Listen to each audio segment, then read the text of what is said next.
running, I'm losing my grip. Storage costs rising, they'll never let me skip. Refunds I'm eating, returns pile up too. Oh, Amazon, what else will you do? I look at my dashboard, my profits erased. My margins are gone, it's a slap in the face. Prime Day's a promise, but it's such a race. How much will I make if I'm replaced? It's a cruel, cruel number. Fees keep climbing, profits torn asunder. Oh, it's cruel, the sellers wonder how to survive when the margins go under. It's a cruel, cruel number. Every month it's something new to plunder. Oh, it's cruel, it's no wonder we're stuck in this game. The algorithm's thunder. Yo, Amazon's back, and they got a new scheme. Reimbursement slashed, it's every seller's dream. They're digging deep, taking more from the pot. Let's break it all down, expose what they got. March 25, it's a policy drop. They say manufacturing costs, but we know it's a flop. Give us your cogs, the demand and the price.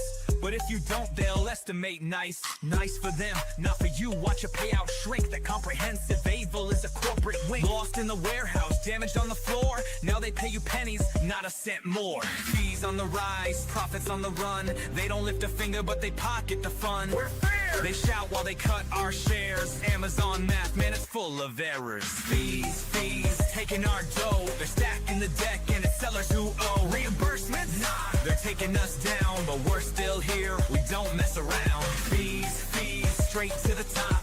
Amazon's game, it'll never stop. Margins tight, but we keep the grind. Sellers unite, we're one of a kind.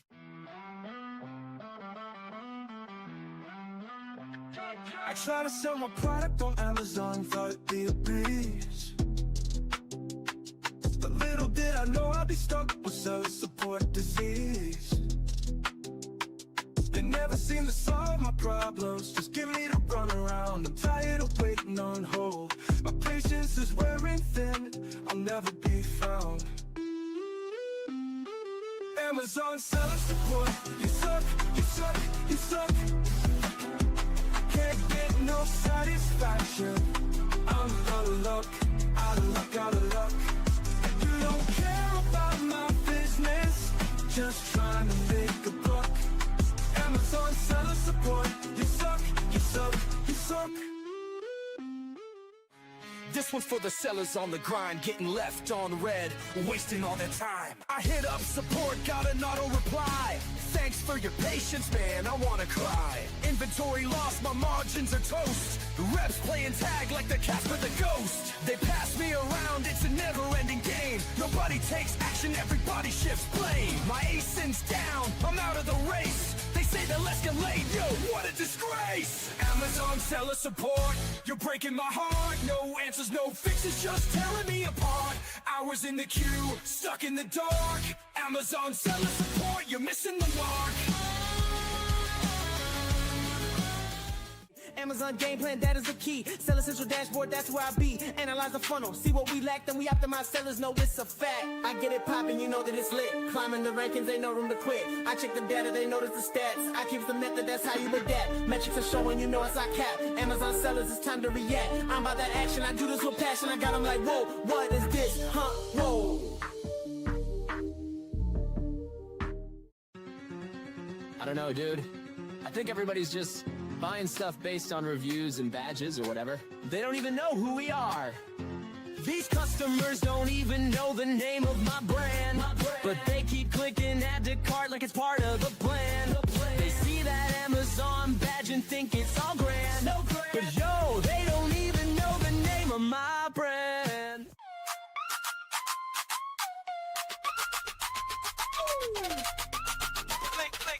Click, scroll, build your store. Amazon's waiting, what you waiting for? Brand it loud, make it shine. Steven's here to drop the rhyme. Blue tiles, banners, plug and play. Your storefront's live, let's sell a day. Now listen up, I'm Steven Pope, Amazon guru, I'll help you cope. Step 1, get that trademark stamped. Without brand registry, your Amazon cramped. Head to Seller Central, log in quick.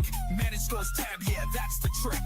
Upload your logo, flex that style. You're about to make Jeff Bezos smile. Where pick a template, marquee or grid. Drop your tiles like a branding whiz. Hero image, big and bold. This store's gonna glitter like digital gold. Flex, scroll, build your store. Amazon's waiting, what you waiting for? Brand it loud, make it shine. Steven's here to drop the rhyme. Blue tiles, banners, plug and play. Your storefront's live, let's sell today. Yo. In the trenches of the Amazon game, trying to survive while it's driving me insane. Nobody warns you, they just claim it's passive income. Nah, it's pain. I'm sitting at a birthday, laughing, chilling, next to a newbie Amazon seller spilling. She's like, Prime so smooth, it's a killer. Then tried to sell, now she's stuck in a thriller. Finding products, yeah, that's the first grind. Scrolling Alibaba, losing my mind. Sample suck, manufacturers decline. I'm like, dang, how's anyone doing this fine? Ship it in, pay for the bubble wrap, but they ship glass bottles in padded crap. Now I got hot sauce leaks, refund stacked, customers pissed. Man, I'm under attack. Amazon's a beast, it's a fight, no peace. From SEO to PPC, the hustle don't cease. Think it's passive? Nah, you better increase your tolerance for chaos or face defeat. Trademark wars, brand registry's a scam. They banned my brand, now I'm in a jam. Listings yanked, products ranked and tanked. Lost dogs in the catalog, my account shanked. Now let's talk ads, it's a rabbit hole. 1,000 hours deep, man, it's taking my soul. Weekly negations, bulk sheets for control. Excel's my new weapon, but it's taking its toll. SEO's no joke, keywords in the game. Alt text, A+ content, playing insane. Lifestyle shots, avatars for fame, but the CTR's low. All products look the same. Amazon's a beast, it's a fight, no peace. From SEO to PPC, from SEO to PPC, the hustle don't cease. Think it's passive? Nah, you better increase your tolerance for chaos or face defeat. Let's go to Mac School. To Mac School. Class is now in session with Professor Pope. They got the SAP, cause Professor Pope wrote the recipe. Helping Amazon sellers grow sales exponentially. Amazon's a jungle, but we map the strategy. Brand strategist playbook, it's a guide to victory. Troubleshooting catalogs, you know we got the answer key. Boosting all your rankings, turning sales into a legacy. SOB so deep, you think we studied at Mac School. Every step we follow leads to growth, yeah, it's a golden rule. Stuck on keywords, we'll find the ones that work the best. Using Helium 10, strike distance keywords pass the test. Incremental indexing ensures the listing set to rise. From the back end to the bullets, optimization hits the skies. Brand store creation, yeah, we make it shine and flow. A+ content design makes conversions overflow. Need your images on point, best practices in the plan. All text and photo rules ensure your visuals command. SEO meets PPC, it's balanced, every step aligned. We'll construct the MKLs that drive rankings over time. Budget caps and bid adjustments, no more wasted spending. Segmentation builds campaigns that sellers can defend. Got a hijacker, no problem, we'll file to take them down. Review requests in action, 5-star ratings come around. Flat file updates, market share reports, it's all in reach. Professor Pope wrote the SOP so sellers learn and teach. Meanwhile, my Amazon guys on the case, fixing up my problems at lightning pace. Ticket escalations, Mag's the boss. Even Amazon says we'll take the loss. Seller support don't know what's up. Passing the buck when the issue gets tough. They're the official team, but they can't comply. So they say, reach out to my Amazon guy. They're supposed to be the pros, but they can't decode policies and tools from their own damn road. I'm paying fees, yet they bring me stress. But Mag turns my chaos into pure success. Seller support reps, they throwing shade, but then admit, yo, Mag will get you paid. Third-party agency taking the throne while Amazon fumbles in their own damn zone. Seller support don't know what's up. Passing the buck when the issue gets tough. They're the official team, but they can't comply. So they say, reach out to my Amazon guy. So here's the truth, let's keep it real. Mag's the team with the pro-level skill. Amazon sellers, you know the vibe when support says call Mag. They'll give you peace of mind. Amazon seller support, you can suck my image stack. Sucking is all you're good at anyway. Bezos, hit me up if you want to sell seller support. I'm buying. Laser Chase. Peace. Hello and welcome everybody to the My Amazon Guy Friday live Q&A. My name is Noah Wickham. I'm VP of Sales and Marketing here at My Amazon Guy, and we are here to answer any and all of your questions. Feel free to throw the questions in the chat.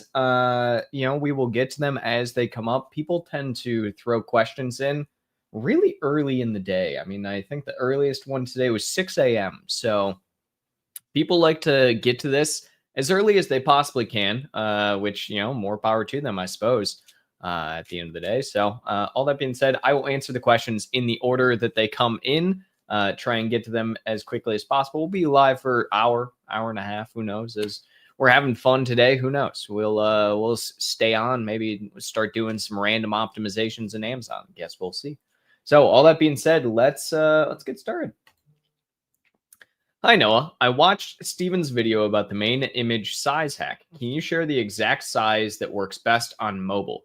We use 3000 by 3000, but see empty space, while competitors' images fill 80%. Yep. So the way to make your mobile image work better is by essentially having one side be longer. So you want to have one side essentially be longer. The top side needs to be not as long. So an easy way to do this is by essentially just doing let's say 1600 by 2000, or in your case, since you're already doing 3000 by 3000, you can easily keep the long side at 3000 and then just make the top side of the image a little bit less. So to keep similar dimensions, I guess for 3000, it would be 2800, I believe, or 2750, somewhere in that ballpark for the actual dimensions. But yeah, you essentially just want to keep that that one side longer, and that way it will be more mobile friendly, where it's more of a rectangle than it is a square.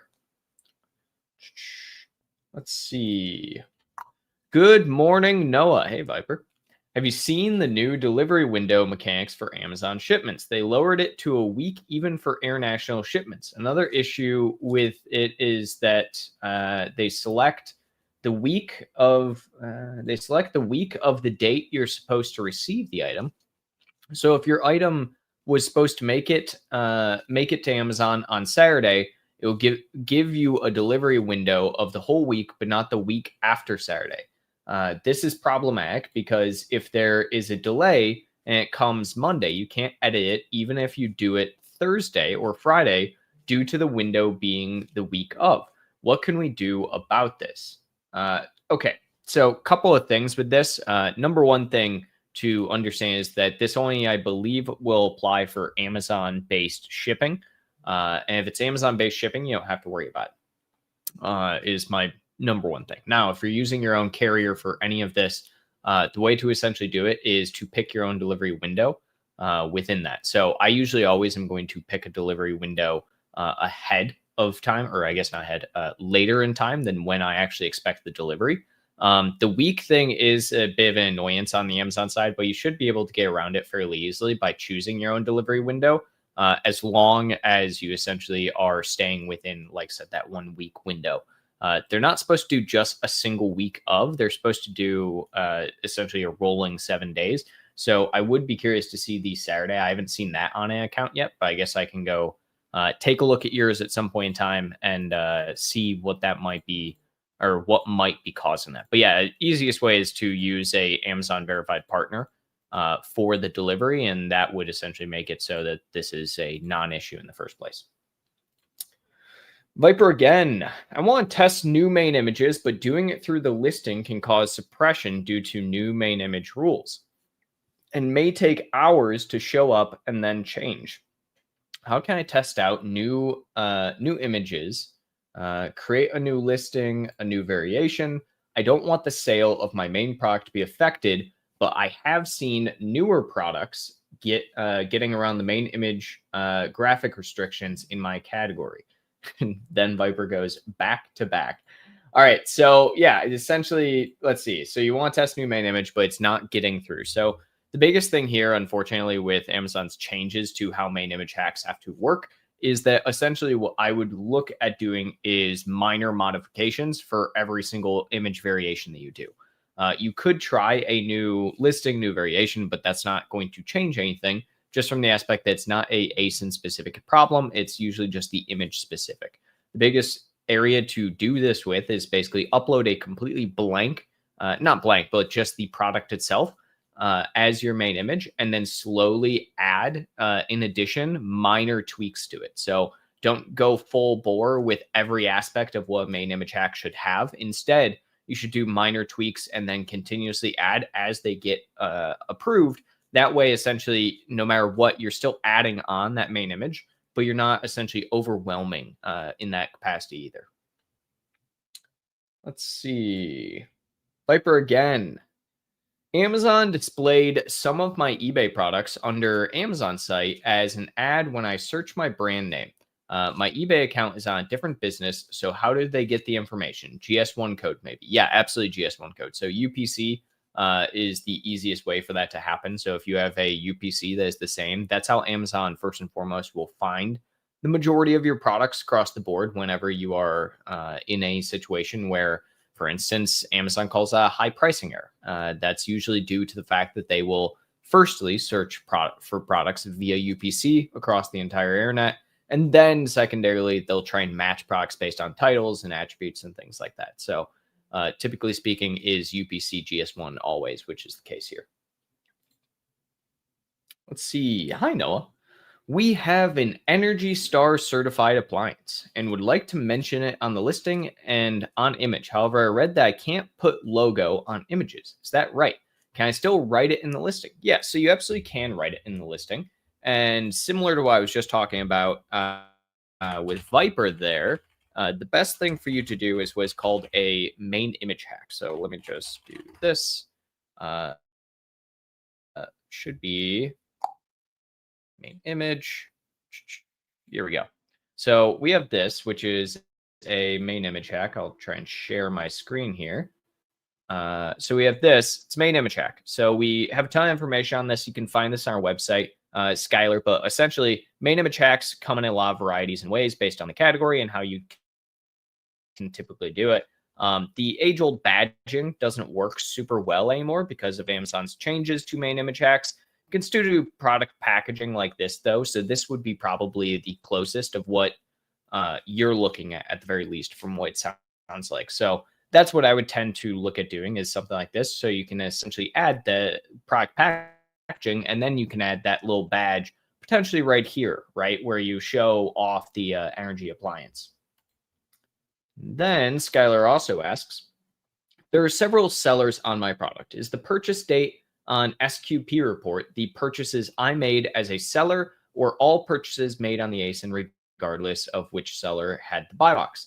So the purchases should only be relevant to you and your product. So when you're looking at like search query performance report, that is off of the brand analytics. It will show everything for the ASIN specific to you as a seller.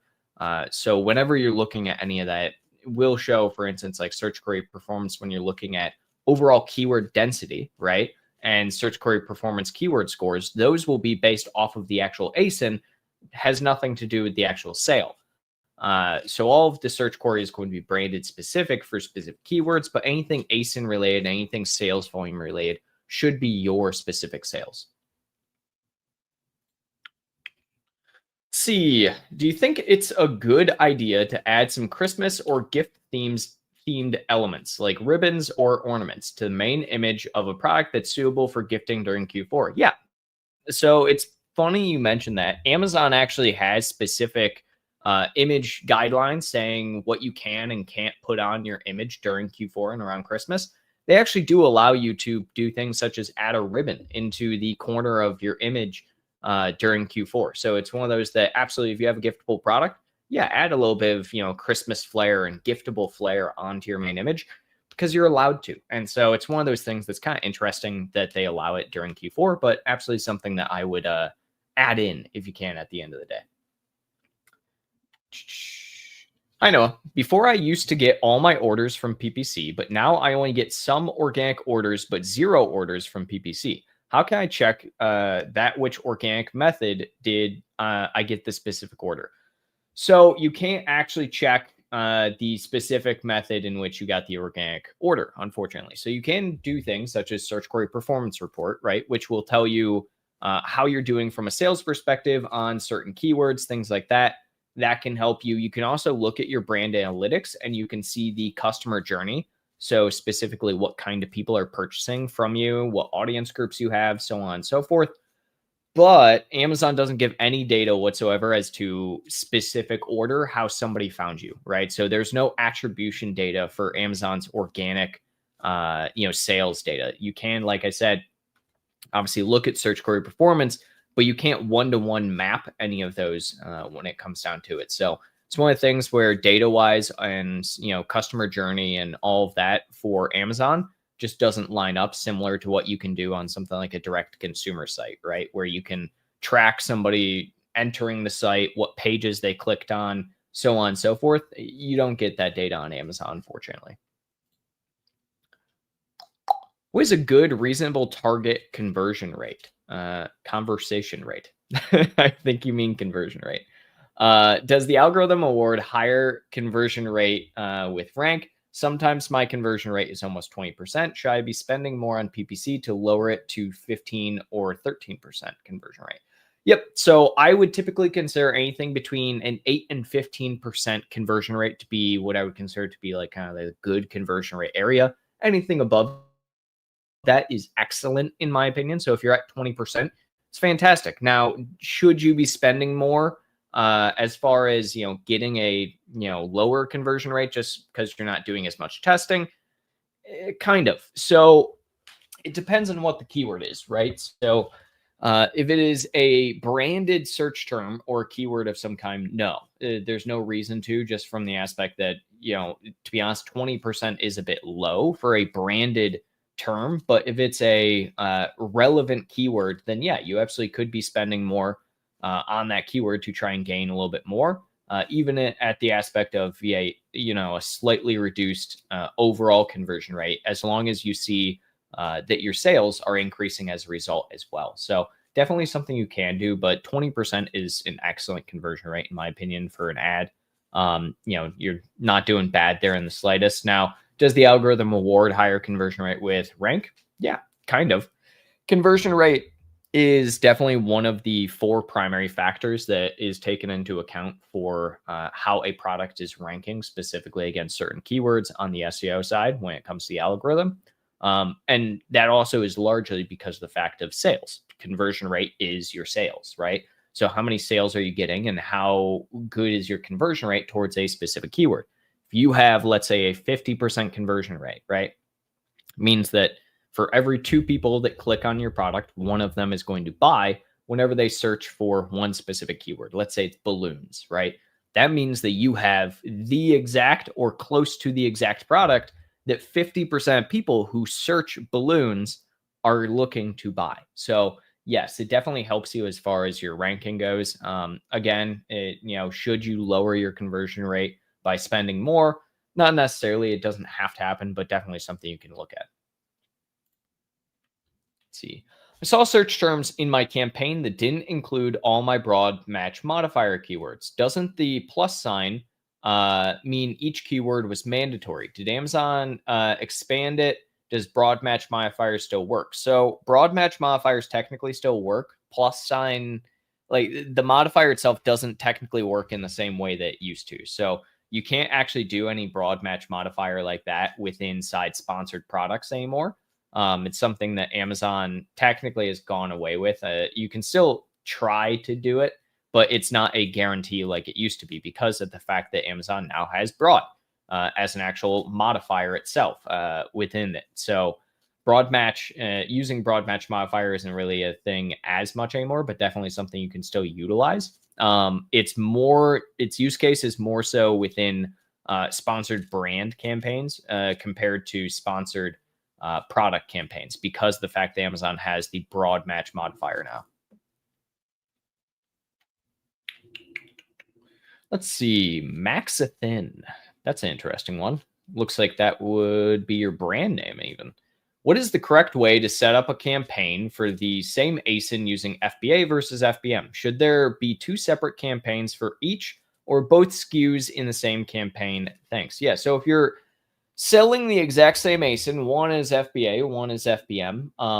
No, I mean, you're setting up campaigns based off of the specific ASIN. is usually going to be what I'm going to do, right? So I'm going to focus primarily on FBA because that is going to be the higher conversion rate product. And FBM listings 9 times out of 10 are not meant as actually trying to sell them. They're essentially meant as a mechanism so that you never go out of stock in case your FBA goes out. So I don't typically advertise the FBM whenever I have both FBA and FBM on one listing, just because the aspect that FBA should be your priority and FBM should be essentially your backup plan. Can you analyze non-keyword based campaigns in Helium 10, specifically for automatic or product targeting? Not really, right? So there's not really a great tool for it. So technically speaking, in Helium, they have the trying to think what it's called. Let me pull up Helium. There's one tool specifically in Helium that you can look at what people are targeting. Looks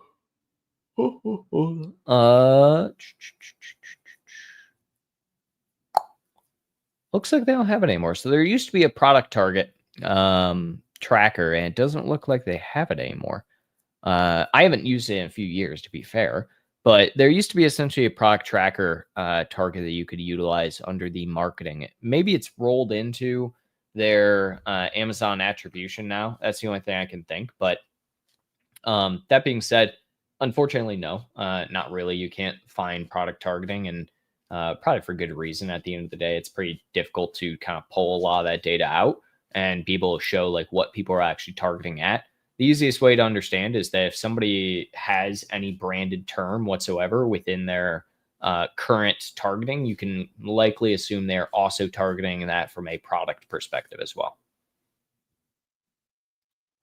How to safely separate a parentage? Tell us. Yes, sir. The easiest way to separate a parentage, in my opinion, at the very least, is to go into a bulk file. So just download your CLR and then go into a bulk file. And then under the actual parentage, you just click delete for the parent line item only. You upload that, boom, it will delete the parentage, keep the children. There you go. Super simple. You can also literally just do this and manage your inventory. Like if you, I'm wondering, let's see if I can find a parentage real quick. Ooh, I am logged into an account today. Fantastic.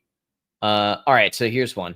So literally another way you can go about doing this, just so you can see here. So you can see this parentage here. If I wanted to delete it, I would literally just come over here and I can just do delete listing. And it will delete the parentage. Now, I don't like personally doing it that way, as like 9 times out of 10, I find that it does like a phantom deletion where it doesn't actually get rid of the parent. And then you're just stuck with a phantom parentage and it's a big pain in the butt. So that's why I typically am going to recommend you do a bulk file, a flat file versus doing the parentage deletion within the actual manage inventory. Zane, if your deposit method is different to the bank statement you will give to Amazon for re-verification, will you fail verification? Kind of, yeah. So, I mean, part of the actual verification at the end of the day for Amazon is making sure that all of your information lines up. Now, do you have to have the exact same bank account as, what you have for your deposit method? No. You can definitely have different ones, but you have to make sure that you also are still uploading that as a when you do your deposit method, you're going to have to upload the information for that deposit method and verify that deposit method to your account. But yeah, you can have a different bank statement, different banks, different deposits. That's fine. Let's see. Does deposit method ask for your address? I don't know, actually, off the top of my head. I would have to look at it. Let's see. We'll find out together. I don't think it will. Well, actually, technically it will, because it's going to have to, it just has to line up with your business information. So whatever deposit method you end up choosing, at the end of the day, it has to line up with your actual business information as well. And so whenever it's lining up with the business information, your address is, yes, a part of that, because they need to be able to verify that. So technically, yes. Oh, yeah, I commented this earlier before we even started. Imagine if I just didn't show up, though. Hi, Noah. Thank you for the Q&A. Part 1. Oh, we got a multi-parter here. Let's see. I failed Canadian verification because primary contact information does not match business info. The only way is to update the business registration info. When I try to change my business registration country, the field is locked and does not allow me to do that. Seller support does not help. Any thoughts? Changing business registration from US to Canada. Yeah, you can't do that. So Amazon doesn't actually technically, and this is a big technicality, allow you to change your initial country of origin for seller accounts. It's a big thing where people, when they actually like sell their selling accounts and everything, they try and change the country of origin. So the only way you can actually do this is to get directly on the phone and works through a support rep who can go into the back end and change your overall country of origin. But your country of origin matching your business registration information should not matter all too much, as long as essentially you still have the initial business registration. So you have to have your initial business registration, and you have to show that that has been transitioned over into a new country, a new registered region, essentially. So a new country of region for your business information. And that's your LLC paperwork, etc. So for US Canada, you have to show that essentially you are transitioning your full business entity from the US over to Canada. And then you have to work with a support rep directly who can then change your actual selling account over to a Canadian account. A lot of this, by the way, has to do with the fact that specific countries have different regulations around, for instance, things like what products they can sell. They have different regulations around, categories that they can sell in, how they can advertise, things like that. And so there's a lot of reason and semantics as far as like legality behind it as to why Amazon doesn't just let you change the country of origin. Because if you could, a lot of people would just go ahead and change their selling count to whatever country is easiest at the end of the day. I have a product that is supposed to be 12 inches, but 10 inches was sent instead. I have 1,000 units to be, I have 1,000 units. Oh, sorry. I don't know what's going on with me. I have 1,000 units, but sold 200 so far. How should I handle this? I've received a couple of KF size complaints. Let's see. The bigger size will be getting sent soon. So essentially, you have an issue with labeling, it sounds like, more so than anything. You have a product that is supposed to be 12 inches, but 10 inches. Oh, okay. So your manufacturer screwed up is what you're saying. You have two options here, in my opinion. Option number one, you change the listing information right now to say 10 inches instead of 12. Amazon might not let you do that because the fact that Amazon doesn't want you to change primary product information, sizing being a primary product attribute. That's option one. It's not going to be easy and you probably won't be able to do it. Option number two is you pull all of the product out and you send the product back in as the size that is representing under a new variation of some kind showing the 10 inches. I would probably go closer to option two, personally speaking, just to avoid any negative reviews and any issues overall. But that being said, option one is probably the faster of the two and the cheaper of the two. You'll have to work directly with seller support. Problem being is that once you change it over to 10 inches, the likelihood of changing it back to 12 once you get that new product is unlikely. And so you'll have to send that new 12-inch product under a new variation, new listing as well. If I was to report a competitor's listing because it is an American flag on the label and I am 99.99% sure it's not made in the US, will Amazon even look at it? It's happening more and more now. So kind of. Historically, the answer would be no. They probably would not. And, for good reason. Like, why would they? They don't actually care about that at the end of the day. Nowadays, they may do that, and that's simply because the FTC recently sued Amazon Walmart sellers over essentially claiming that their product was made in the USA on the platforms with Amazon Walmart doing nothing. And so nowadays, maybe there's stricter regulation around saying made in the USA. The FTC is looking at those kind of things and has a lens on Amazon. But yeah, I mean, the big issue being you're 99.99% sure it's not made in the US. I'd question how and why you know that, right? I guess depending on the product, does it have a microchip in it, right? That could be a indicator, I suppose, at the end of the day. But will Amazon actually do anything about it is the question. Maybe. The most that they will probably do, just so you know ahead of time, Jeff, is that they will just make them take off the made in the USA tag, which frankly, it's not that big of a selling feature, right? So if your goal here is pretty much to just get a listing and get a competitor taken down and, out of the race, you're not going to succeed in that capacity. But if your goal is simply just to make it so your competitor isn't lying and they're on a more even playing field now, sure, go ahead, report them.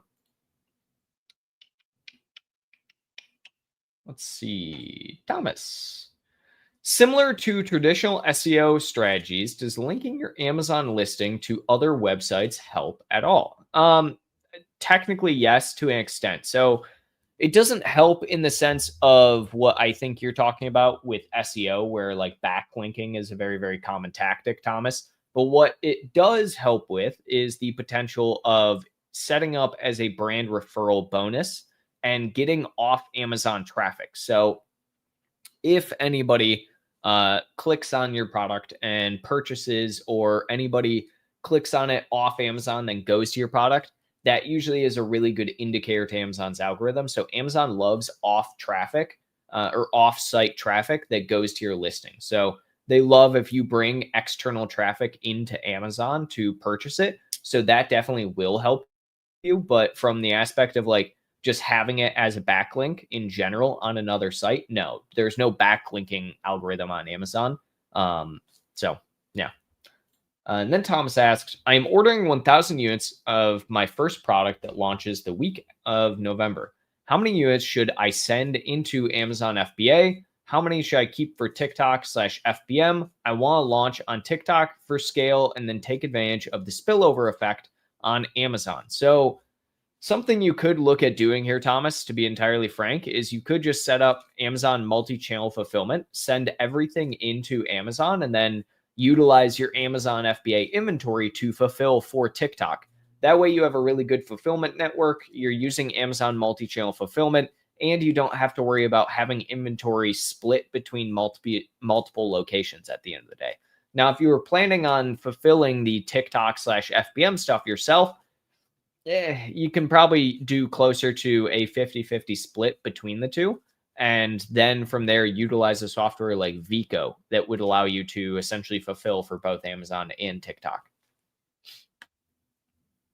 Let's see. How to check that our Amazon product detail page loading time in optimum, slow or fast? Well, to be honest, so a couple of things here. Your Amazon product detail page loading time is something that you have zero control over because it's not a website. So unlike a website, you don't have control over the loading times of your product detail page. Doesn't matter if you have super high res images or not. Amazon is a behemoth of a company that is built on their own web service platform, right? Like their loading times are as optimal as you can get at the end of the day for their website. You have zero effect or zero control over the loading times on Amazon.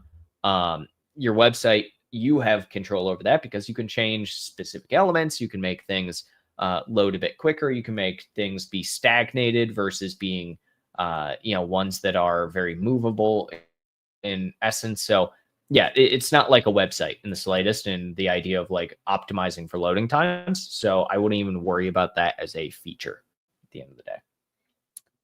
Let's see here. Maxathin. We don't have a lot of questions in the chat, guys. If you guys have a question, we're up to speed here. So throw your question in the chat. Maxathin.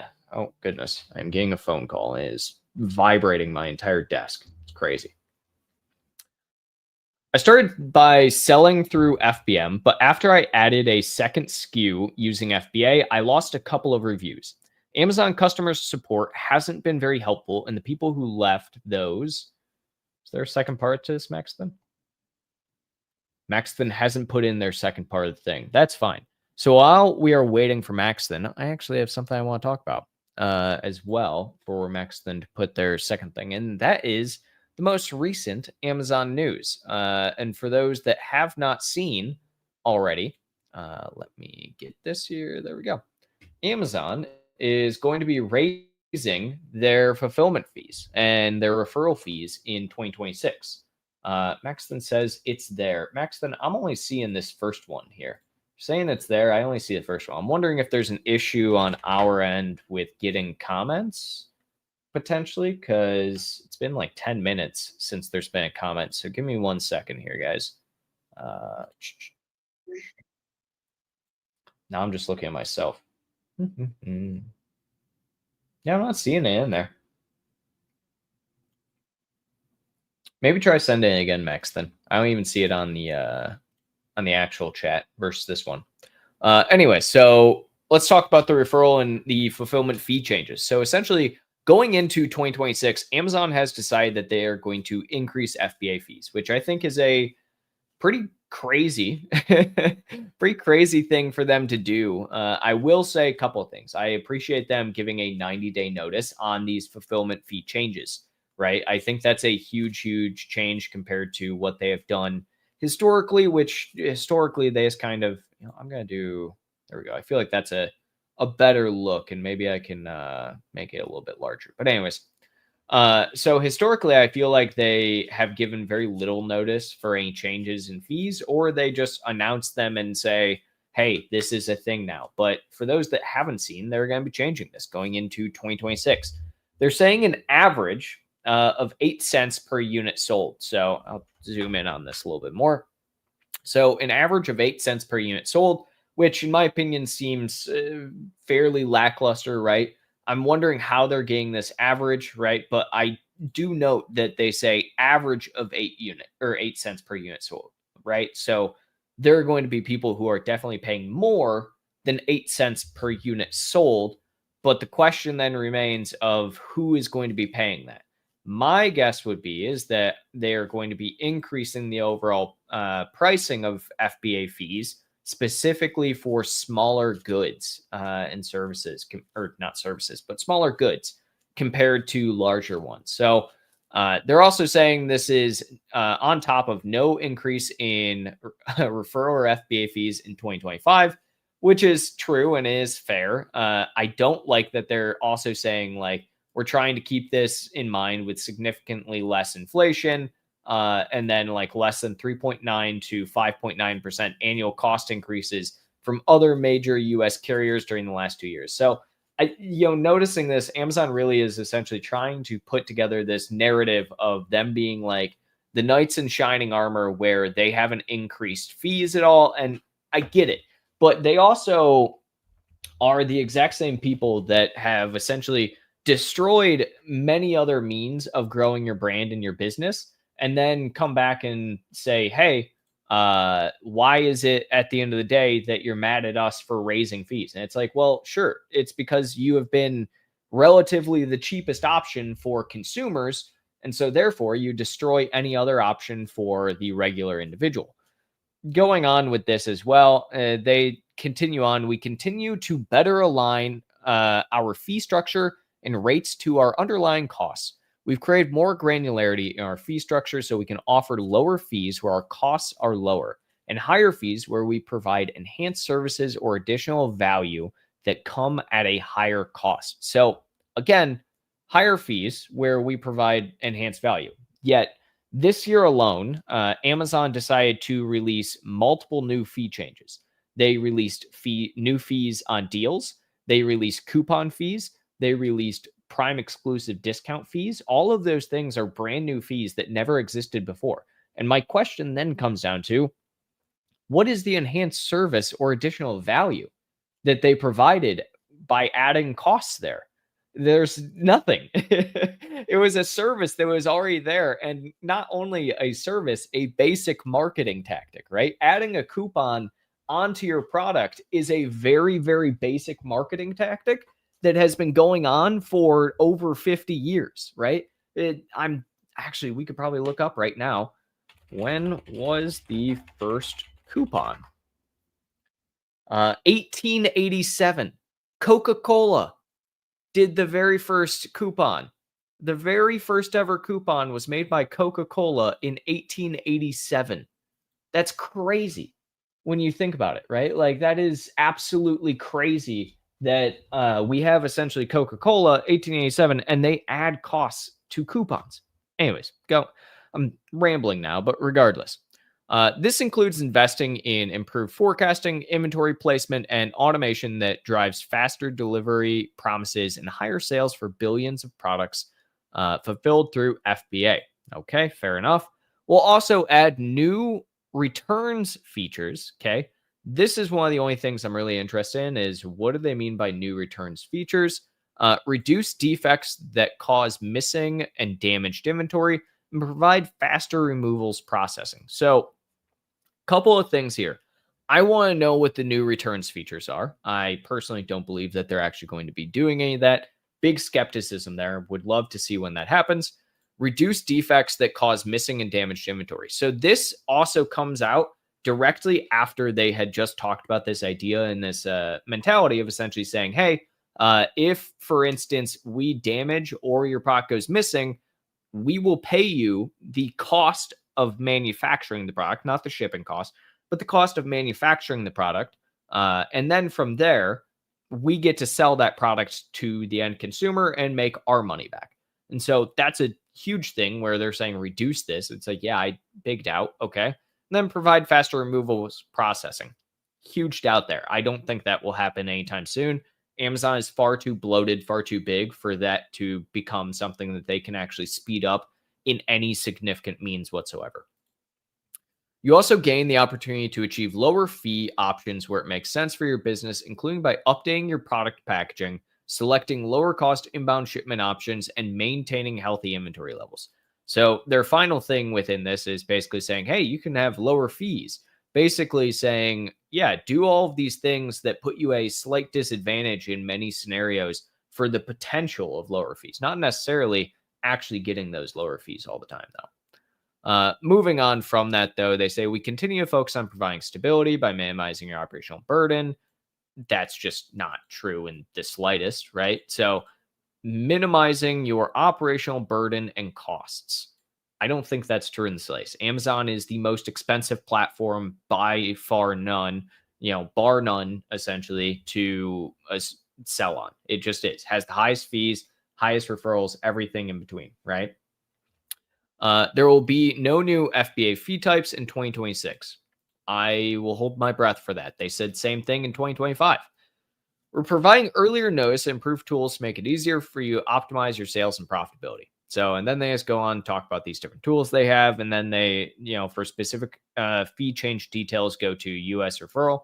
So looking at this, if no one else has kind of gone over this as of yet, essentially they have a breakdown here. So standard size is going up. It's going to increase by 25 cents. So as I mentioned, when we are looking at this, Amazon in their own thing said everything will increase by an average, big word average of 8 cents. But then the very first thing that increases is above that average at 25 cents. Then anything standard size products below $10, it's an increase of 12 cents. It received the fee discount of 86 cents up from 77 cents. Cool, whatever. And then standard size products above $50, it's going to be 51 cents. Large will be 31 cents. So I'm not sure where at the end of the day, they're saying 8 cents, because one of the big things that we're looking at here, if we just look at all of the actual pricing that Amazon laid out here, is the fact that they say average of 8 cents per unit sold, and yet all of these numbers are above 8 cents per unit sold. So I'm not sure where they're getting their average, unless they're also including like the inbound placement fee of like 5 cents, right? Which, if that's the case, that seems kind of disingenuous, if you ask me. But, looks like we have some questions in the chat. So I will stop my monologue here for a second. Thomas asks, what is your launch strategy recommendation? SFB. SFB. What is SFB? Versus brand referral In other words, should I send the Amazon listing link to friends and family to buy, or should I give them specific keywords to find the listing to buy from? Leaving reviews. Yep. So don't send it directly to them. That can get you flagged immediately. So having people buy your product and then leaving you a positive review is against Amazon's terms of service. It will get your account shut down as a new seller like that. It is something I've seen happen so many times. Best way is, yes, have them essentially try and search and find your product, because that helps you from an algorithmic perspective as well. So definitely go the route of them searching. Leaving reviews, even in that capacity, I'm iffy on, but if they end up doing it, make sure they do it after they've received the product. The amount of time I've seen people where they just have someone like buy the product and then leave a review instantly 5 stars. It's like you're asking to, get yourself dinged in some capacity. So definitely something to watch out for there. Realify. Hi, Noah. If you change your business information, such as proof of address for legal representation, and let's say you're provided the wrong document, does Amazon instantly ban your account, or do they normally email you saying you've sent the wrong documents and you need to send whatever else instead? I know Mag has a lot of clients. You guys should have a lot of experience with this. Thanks. Yeah. So if you are signed up for account health assurance, which I encourage you to do, it is a free service under Amazon, they'll just email you. They're not going to instantly suspend your account. They're not going to do any of that. At a minimum nowadays, usually you will end up getting about a 72-hour notice that your documentation and your verification has not been successful. You still will be able to sell during this time frame as long as, again, you're signed up for account health assurance. You're doing everything correctly, right? If you're actually trying to submit the right documentation and you just messed up, then yeah, normally speaking, it will just get flagged and then you will have to submit the right documentation when they ask. Kings, new subscriber here. Hey, Noah, curious, can you put your socials on your branding, such as follow us on whatever it may be? Thanks. Yeah, absolutely. I don't see why you can't. Absolutely, that's something you can do. There's no reason not to. It's your brand at the end of the day. I already answered that one, Thomas.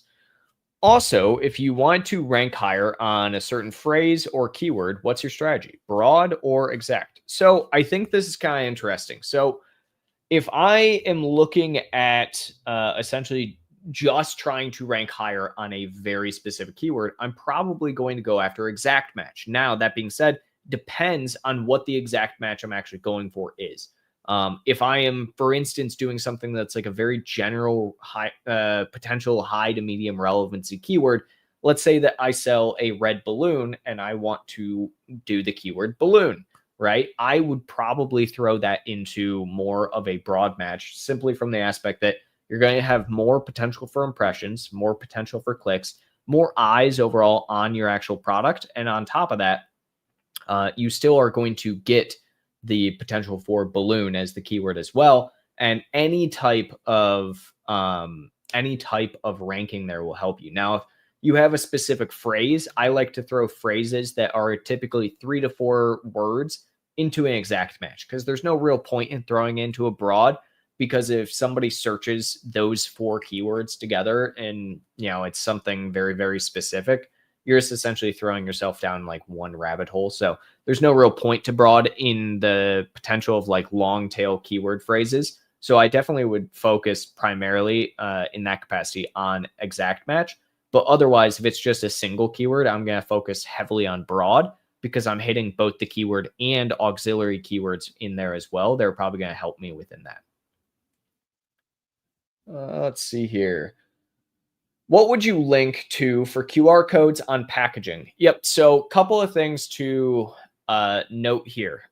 As long as you are not asking for a positive review, as long as you are not trying to give someone something for free or anything like that, you can kind of link QR codes to whatever you want. The best thing to possibly do is link it to your direct website or link it to a social account that you. Or you could just link it directly to your Amazon leave a review. And as long as you just say leave a review, you don't say positive, you don't say negative, anything, and it's just the review, you should be good. But biggest things with QR codes and product packaging in general, never ask for a positive review. Never try and give someone a free gift for a positive review, especially. And more so, or more often than not, try not to actively discourage people from purchasing on Amazon. So don't try and say something along the lines of, it's cheaper on our site, or, free gift when you buy on our site, or anything like that, because all of those things are against Amazon's TOS and will get you banned very quickly. It's something that I have seen so many times, especially the review stuff. I don't even mess with reviews 9 times out of 10 on listings at this point in time, just because reviews are so likely to get you dinged at some point in time. So it's just not even worth, I guess, where's the phrase? The lemon's not even worth the juice, I think, to squeeze. I don't know. Is that the phrase? Now I have to look up to see if that's the phrase. Not worth the juice phrase. Someone's going to comment this and be like, let's see. Let's see. The juice isn't worth the squeeze. There we go. I almost got that right. Anyways, yeah, so the juice isn't worth the squeeze whenever you're asking for any type of review thing, so to speak. So, all right, guys. That's the last question right now. Anybody else have any more questions? Otherwise, we will call it early today, and I'll get a little bit of my time back, which is fine by me, because I got to get up and I got to stretch, because I haven't done that yet today. So if anybody has any questions, I will give y'all a minute here. And while we are doing that minute, I will pull up a couple other things we can kind of talk about. Most specifically, within that would be talking about the return window. So as always, and I'll share my screen here again, Amazon every single year will change their return window for holiday sales. And this is my reminder to all of you that Amazon has changed it yet again to January 31st. It's a big thing that everyone seems to forget this year. So any product from November 1st to December 31st can be returned until the 31st of January. I want that to be very explicit. Remember that in your mind. A lot of people are wondering why it is at the beginning of January. They have a higher than normal overall amount of credits, or what is the thing I'm looking for? People wonder why the reserve limit on Amazon is higher during December and January. And this is why. Because Amazon from November and December allows for people a basically 60-day return window. So make sure you remember that when you are going into November and December, that you are likely going to get lower payouts a lot of times, just from the aspect that Amazon is going to hold a higher reserve limit for return items up until the end of January. Yes, this can cause a cash flow issue for a lot of businesses. And so it's one thing that is good to think about early on, and good to think about ways you can reduce that as much as possible during the holiday selling season. So just something to keep in mind during this, and we'll go from there. But cool. Doesn't seem like we have any other questions. So I guess we will wrap up, and we will call it there. A little early today, which is fine in my opinion. But that being said, for those that do not know, we are My Amazon Guy. We're an agency that gets your products seen and sold on Amazon. If you have any need whatsoever on Amazon, feel free to check us out. We have an entire services section. We do full service management, PPC management, SEO. We do audits. You can buy all of our SOPs if you want to. You can even have a coaching call with myself personally, where we'll go in and talk about anything you want to. Doesn't even have to be Amazon related. You want to book a coaching call with me and talk about like Pokemon or something? I'm down. Don't know why you would, but I'm down. So all that being said, feel free to check us out. Go check us out on LinkedIn as well. Just My Amazon Guy on LinkedIn. Check myself out as well. Noah Wickham on LinkedIn. And we will see you guys next week. Thank you, everybody.